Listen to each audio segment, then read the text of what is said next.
افتؤمنون ببعض الكتاب وتکفرون ببعض. په هر دور کې د باطلو دا یو غلط او بد عادت جوړ شوی ده چې هغه ماته هم دی هغه پیژندګلي ضروری ده او تاسو ته هم دی هغه پیژندګلي ضروری ده چې کله هم داسې روغ خلک وي یا ښه خلک وي یا ښه انسانان وي او داسې یا ښه کارونه وي د هغو نسبت خپل ځان ته کوي او چې کله کوم ځای کې بد خلک وي ښه خلک نه وي د هغو حرکات سکنات د هغه کردار غلط وي یا داسې غلط کار وي ښه کار نه وي بیا د هغو نسبت د اهل حق طرف ته کوي. دوه مثالونه درته بیانوم. ما کان ابراهیم یهودیا ولا نصرانیا ولكن کان حنیفا مسلما. سوره آل عمران کې دغه آیت موجود ده. د یهودیانو او د عیسایانو د عادتو چې کله هم ښه انسانان وي یا ښه کارونه وي د هغو نسبت خپل ځان ته کوي او د بدو کارو او د بدو خلکو نسبت دا د اهل حق طرف ته کوي. نو دلته یهودیان او عیسایان چې کوم دی د حضرت ابراهیم علیه السلام نسبت د خپل ځان ته کړی ده او داسې د خپل دفاع لپاره او خپل سهارې جوړولو لپاره د حضرت ابراهیم علیه السلام دا د خپل ځان ته وړی ده. دا وایي چې ابراهیم علیه السلام دا د مونږ ده خپل ځان سهارې جوړه کړې ده او خپل د ځان دفاع پې کړې ده او داسې یهودیان عیسایان دا ټول دا وایي چې ابراهیم علیه السلام دی ما ده. الله تعالی جواب ورکړی ده ما کان ابراهیم یهودیا ولا نصرانیا ولكن کان حنیفا مسلما. ابراهیم علیه السلام نه یهودی او نه عیسائی بلکې دا د الله تعالی بنده. دا د اهل باطلو یو غټ سازش ده. په هر ځای کې په هر کار کې د عادت ته چې کله هم داسې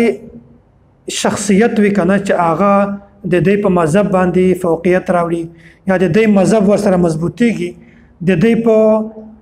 حق خبره دی کړې وي بیا دا وایي چې دا بزرګ دا د مونږ ده. دا چې کوم کس ده دا اهل حدیث ده. دا کس چې کوم ده دغه د مونږ د فرقې سره د مونږ د مذهب سره تعلق ده. او چې کله داسې انسان وي چې د هغه حرکات سکنات د هغه کردار په دا باندې خلک لاسونه ګوتې اوچتوي او د دغه کردار صحیح نه وي یا د دوی خلاف وي د دوی خلاف خبره لیکلې وي یا بهرحال چې هر څرنګه وي چې دوی ته خوښ نه وي بیا دا وایي چې دا کس تعلق د مونږ سره نه ده بلکې اهل حق سره ده بلکې دوی د مونږ طرف ته دغه نسبت کوي. مونږ ته خو اهل حق نه وایي ځان اهل حق بولي خو د دغو نسبت دا مونږ ته کوي. بهرحال د ښو کارو او د ښو انسانانو نسبت دا د ځان ته کوي او د بدو انسانانو بدو خلکو او د بدو کارو نسبت دا د مونږ طرف ته کوي. او دوه مثال دا ده چې د باطلو دا کوشش ته چې هغه د ښو خلکو نسبت ځان ته کوي او د بدو خلکو نسبت دا د مونږ طرف ته کوي. داسې مسیلمه کذاب دا یو لعین انسانو دغه د نبوت دعوه کړې وه او داسې زبیر علیزی دا د اهل حدیثو یو غټ عالم دا 2013 کې وفات شوی ده. دغه داسې وکړل چې د مسیلمه کذاب تعارف یې لیکلی ده. دا لیکي چې مسیلمه کذاب الحنفي حنفي لفظ ورسره لیکلی ده. دا د دې وجې نه چې خلک د احنافو نه متنفره شي خلک د احنافو نه کاټ شي صرف د دې وجې نه چې مطلب د حنفیان چې کوم دي د مسلمه کذاب دا حنفي وو خلکو په ذهن کې نفرت پیدا کولو د وجې نه د مسلمه کذاب تعارف داسې لیکلی مسلمه کذاب حنفي. او د دې خلاف چې کوم صحابه کرام دي د هغو د نمو سره حنفي لفظ راغلی ده بیا د هغه صحابي منلو ته هم تیار نه وي. صحابي نه مني بالکل د هغه انکار کوي. مثلا څو نمونه زه تاسو ته ښلم. ابو سالم الحنفي دا الاصابه فی تمییز الصحابه دغه جلد نمبر 4 کې دغه څو حواله موجود دي. ابو سالم الحنفي ابو منفع الحنفي اسامه الحنفي سمامه بن اثال الحنفي بکر بن حبیب الحنفي دا د صحابه کرامو نمونه دي او دغه نمو سره حنفي لفظ موجود ده. دا هغه صحابه کرام دي چې غیر مقلدین دا صحابه کرام منلو ته هم تیار نه دي. په څه وجه چې آلته د حنفي نسبت مسلمه کذاب طرف ته کړی چې دا څوک ده دا حنفي ده نو هغه نسبت دی وجنه چې کوم صحابه کرامو ته د داسې لفظ نسبت شوی وي دغه نسبت په وجنه نعوذ بالله د صحابه کرامو انکار کړی نو ګورئ دی په یو مقصد سره روان دي د یو مقصد د دې ته نه ګوري چې شریعت څه وایي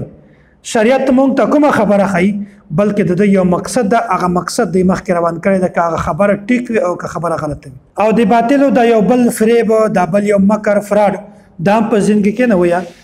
چې د متقدمینو په کتابو کې چې په کوم ځای کې اصحاب الحدیث یا آل الحدیث دا مقام مدح کې واقع وي د تعریف په ځای کې واقع وي د دې تعریف شوی وي د اصحاب الحدیث یا د آل الحدیث بیا د دینه دغه د خپل ځان غني دا وایي چې دغه نه مونږ مراد او چې کله دغه الفاظ اصحاب الحدیث آل الحدیث مقام زم یعنی په داسې مقام کې واقع وي چې هغه تعریف نه وي شوی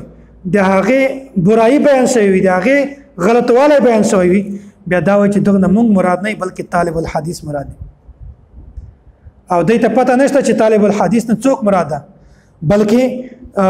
چې کوم زور دور ده پاکه اهل حدیث هغه خلکو توای طالب الحدیث آل الحدیث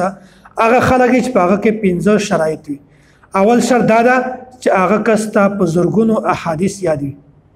دوم شرط دا ده چې هغه ټول احادیث مني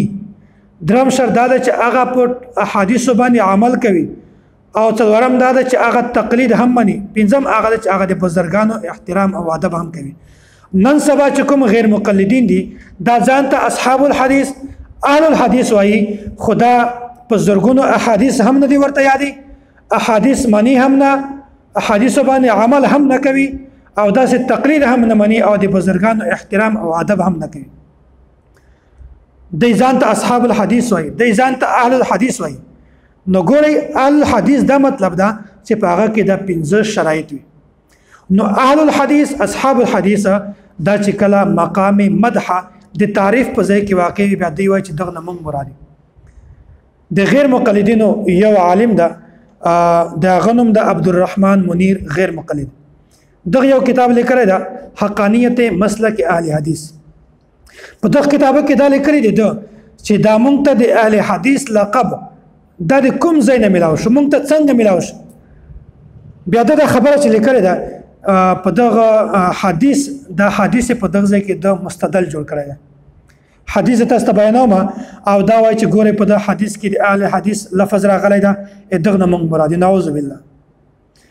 حالانکه دغه نه دا مراد نه دي بلکې هغه اهل حدیث مراد چې کوم ما تاسو ته شرایط بیان کړل خو غیر مقلدین وایي چې په دغه حدیث کې د آل الحدیث یا اصحاب الحدیث لفظ راغلی وي دغه نه مونږ مراد حدیث تاسو ته بیانوم حضرت انس رضی الله تعالی عنه دا روایت ده قال رسول الله صلی الله علیه وسلم اذا كان يوم القيامه چې کله هم د قیامت ورځ راشي يجيء اصحاب الحديث ومعهم المحابر اصحاب الحديث په داسې حال کې راځي اصحاب الحديث دغه اصحاب الحديث نه مراد طالب الحديث چې کوم 15 شرایط خدای د دې ترجمه دا کوي چې کله راشي اصحاب الحديث یعنی مونږ راشو خپل ځان غړي دا حدیث خپل مستدل دی جوړ کړی دی اذا جاء يوم القيامه يجيء اصحاب الحديث ومعهم المحابر او د دې پلاسو کې بس صحیح او داسې قلمونه وي فيقول الله تعالی به دوی ته وایي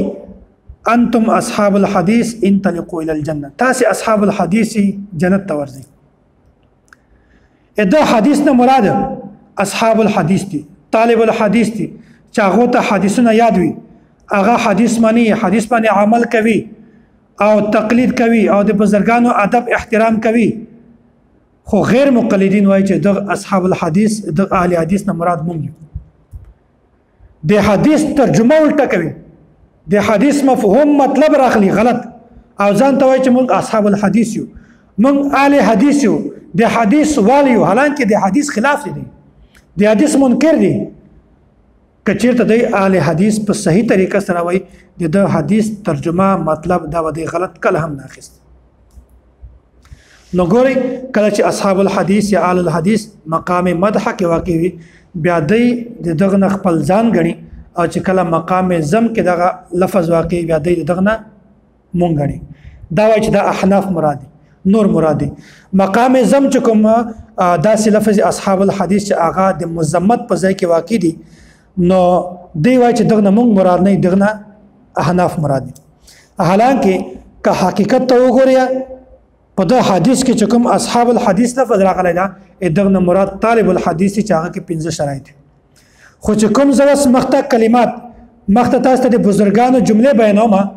د هغه نه مراد غیر مقلدین دي دا خبره په ځین کې نه وي هغه نه مراد څوک دي غیر مقلدین چې ځانته اصحاب الحديث وای ځانته اهل حدیث وای امام اعمش رحمت الله علیه فرمایي شرف اصحاب الحديث لخطیب بغدادي جلد نمبر 1 صفحه نمبر 337 امام اعمش فرمایي ما فی الدنيا قوم شر من اصحاب الحديث په دنیا کې په اهل حدیثو نه په غیر مقلدینو نه بدترین قوم نشته امام اعمش رحمت الله علیه په بل ځای کې دا فرمایي لو كانت لي اقلب كنت ارسلها على اصحاب الحديث وای کچیرته د ما سره سپی وای ما با په دغه غیر مقلدینو پسې خوشی کړی وای